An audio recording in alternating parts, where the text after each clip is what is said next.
Ladies and gentlemen, people often ask, why did God create us? They imagine there must be a grand reason. Maybe a test, maybe some divine task to fulfill. But let me ask you, when a flower blooms, why does it bloom? Does it bloom to serve a purpose?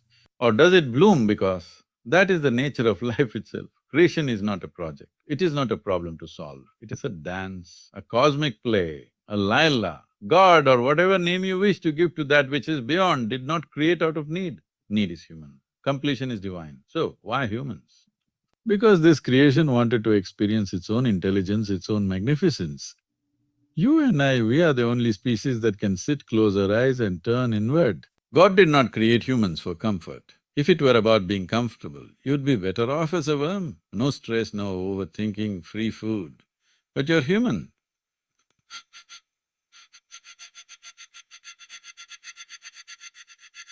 That something more is not outside, it is not in the heavens, it is in the fire within, the yearning to touch something beyond the physical. If you're just eating, sleeping, reproducing and dying, you've not used the possibility of being human. You've only lived as a more complicated animal. So the real question is not why did God create humans, but rather, and now that you're here, what will you do with this life? This life so fragile, so temporary and yet so potent. Will you waste it asking why endlessly? Or will you bow to the mystery and allow yourself to become a doorway, not to an answer but to an experience that's beyond all questions? Because that ultimately is the beauty of creation, not to understand it, but to become it. One, existence is not some cosmic error, not some accidental slip in the fabric of nothingness, not something that needs fixing or explaining or regretting, but rather an unfolding, a blooming, a becoming of what was always latent within the void. An infinite possibility longing to know itself, to taste itself, to see itself reflected in a million forms, including you, including me, including the trees and the stars and the silence in between. And in this dance of becoming, there is no mistake, there is only movement. And in that moment, a chance to awake. You see, the very fact that you can ask the question, the very fact that you're aware that you exist means something tremendous, has already happened. Because rocks don't ask, rivers don't pause in reflection, clouds don't wonder who they are, but you, the human being, have been given this rare privilege, this dangerous freedom to not only be, but to know that you are. And in that knowing lies the gateway, something far bigger than biology, something far deeper than psychology, something that breathes not just through your lungs, but through the vastness of the cosmos. Three, the tragedy is that we often confuse complexity with meaning. We think because life is painful sometimes, it must be flawed, we assume because we suffer, something must be broken. But suffering is not the sign of error. It is the friction of possibility. It is the cry of a being who knows. Deep down there is more. It is the fire beneath the surface urging you to look deeper, act wiser, live more consciously, and when you stop running from it and instead sit still with it, you begin to see that pain too is a doorway, a threshold, a teacher dressed in thorns. So no, existence is not a mistake, but neither is it a guarantee. It is a potential, a seed, a whisper in the dark saying, who could be more? And whether that seed blooms into fragrance or rots in the soil depends not on the whims of some distant deity, but on your willingness to participate.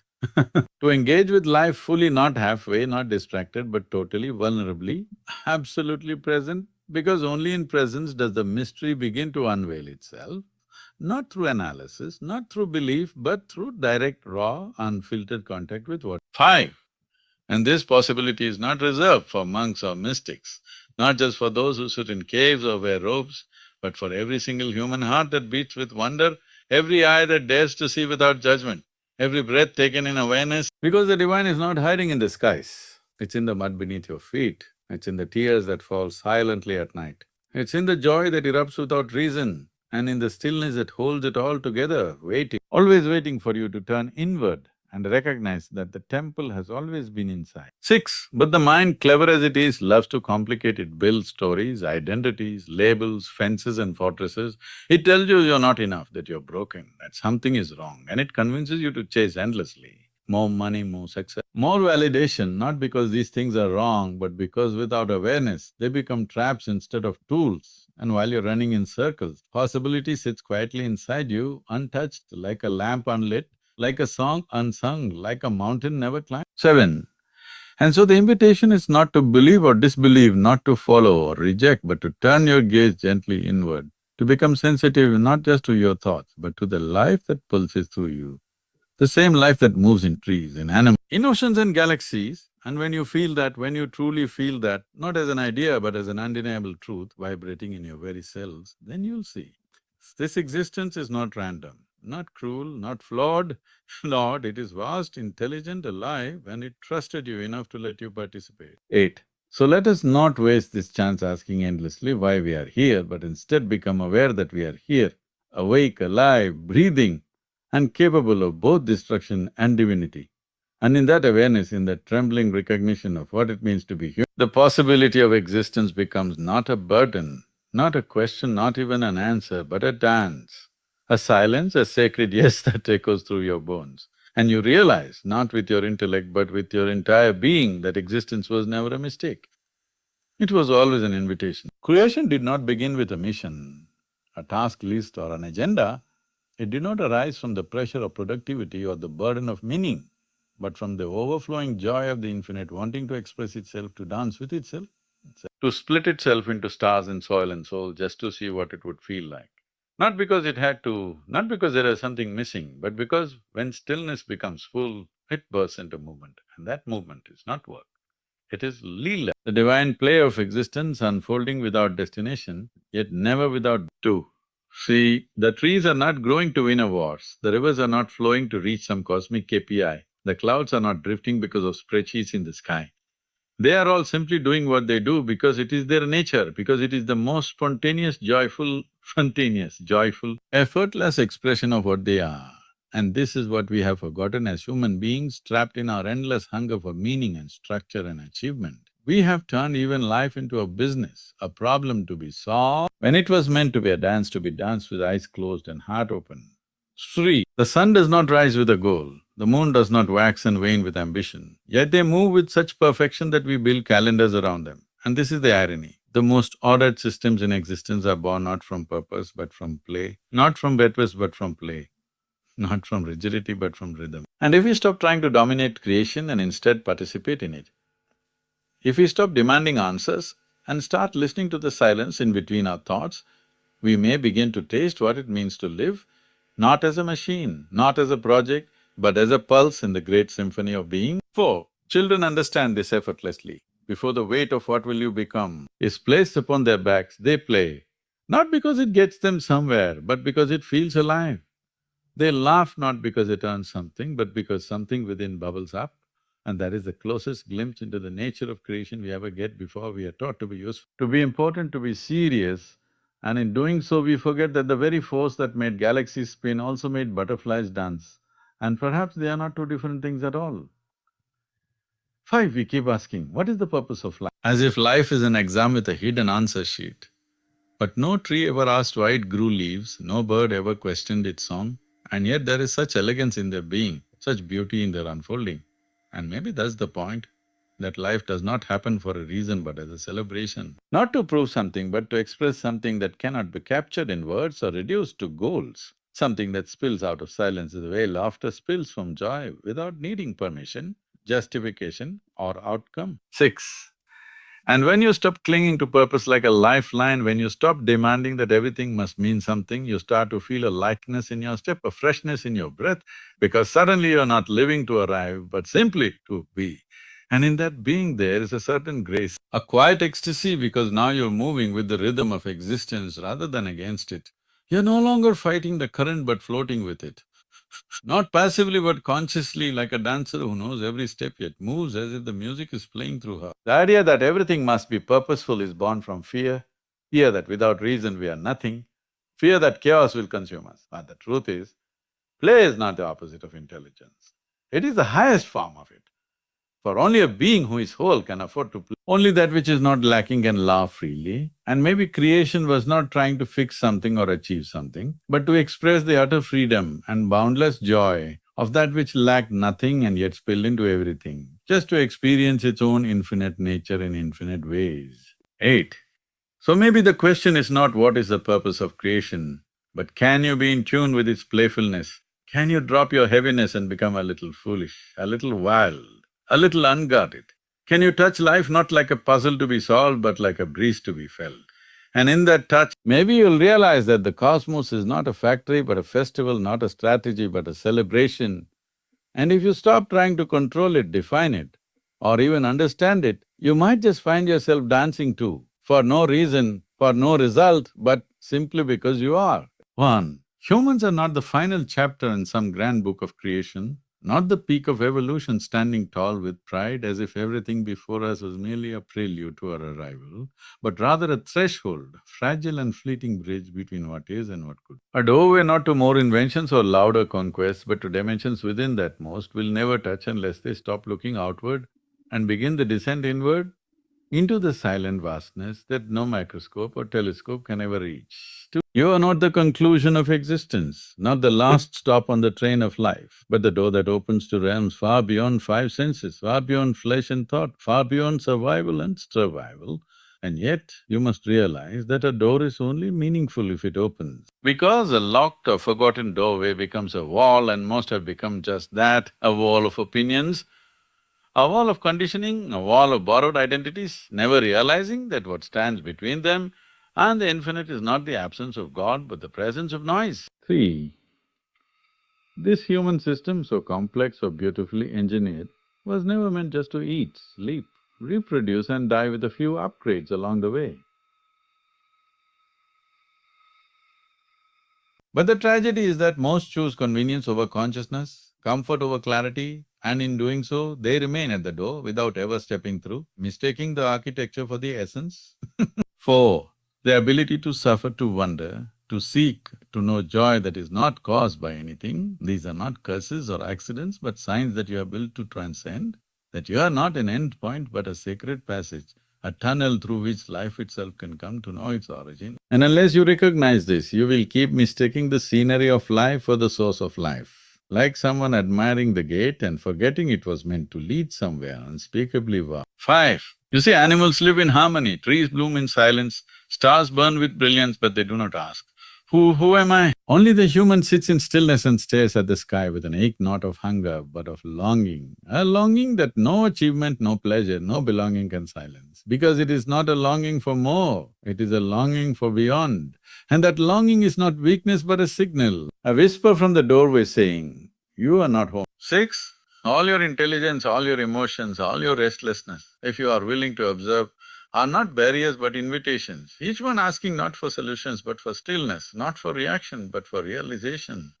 And when you stop trying to fix life and instead allow yourself to be pierced by it, to be hollowed by it, to be made empty enough, then and only then does the door swing open, not by effort but by grace, because finally there is space for what is beyond to enter. 7. So being human is not a privilege to boast about, not a position to protect, but a possibility to dissolve, to disappear into something vaster than thought, deeper than breath, lighter than light itself. And while the body may be temporary and the mind unstable, the one who can walk through this doorway, that which watches all desires nothing, and simply is, that is not human. 8.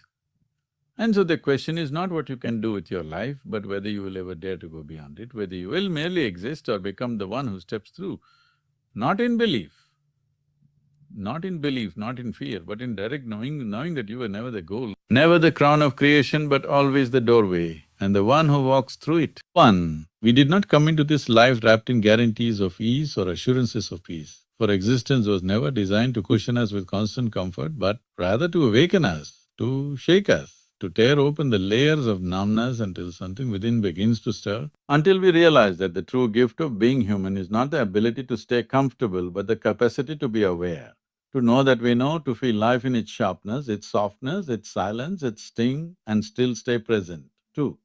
Comfort is sweet, but it dulls, like a slow sleep that keeps you warm and lifeless, while awareness is a fire, not one that burns you, but one that burns away what is false, what is borrowed, what is unnecessary. And though most people spend their entire life seeking the softest pillow, the smoothest path, the least distance, they do not realize that in this pursuit of comfort, they are building a cage, a velvet-lined prison that traps them in the known, while awareness is that dangerous freedom that can destroy your illusions, but reveal the truth. 3. If you look closely, you'll see that all growth begins where comfort ends. That transformation does not happen when everything is going your way, but when life stretches you, challenges you, pulls you into spaces where you are forced to see, to feel, to become raw and real. And in those moments of discomfort, if you can stay awake, if you can choose awareness over reaction, then something deep within shifts, not externally, but inwardly. Like a seed cracking open not because it was ready, but because it could no longer stay closed. 4. You are not given awareness to decorate your thoughts or to overanalyze your pain.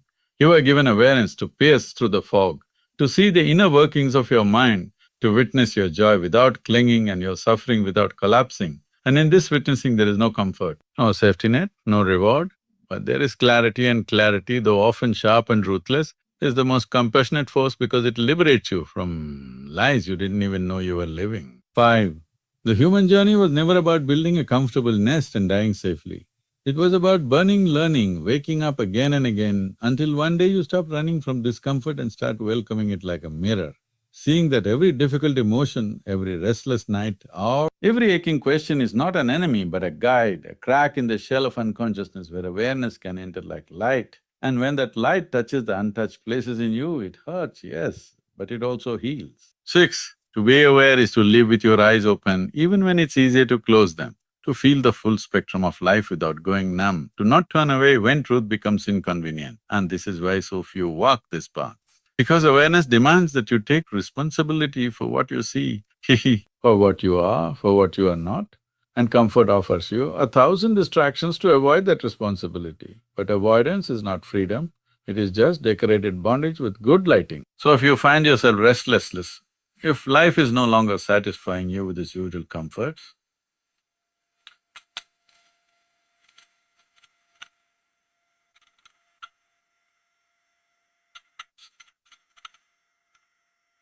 now with no filters, no edits, no stories, just this moment as it is, and if you can meet life like that, then every breath becomes sacred, every wound becomes a teacher and every moment becomes a poet. 8.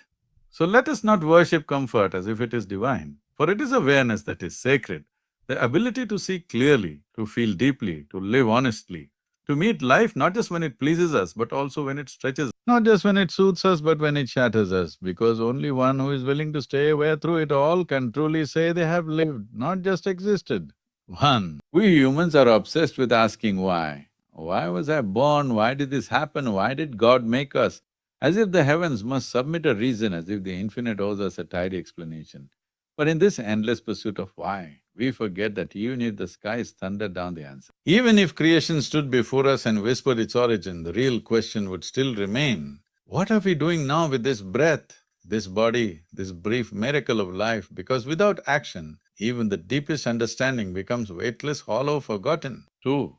What are we doing with this creation that wakes up each morning not by our command, not because we earned it, but because something beyond logic and effort still breathes through us, moves through us, lends us another sun, rather sunrise, another chance. And yet we spend these gifted moments in restlessness, in distraction, in conflict and comparison, always asking the cosmos to justify its design, never stopping to ask ourselves if we truly lived one single day in alignment with the beauty we were born in. 3.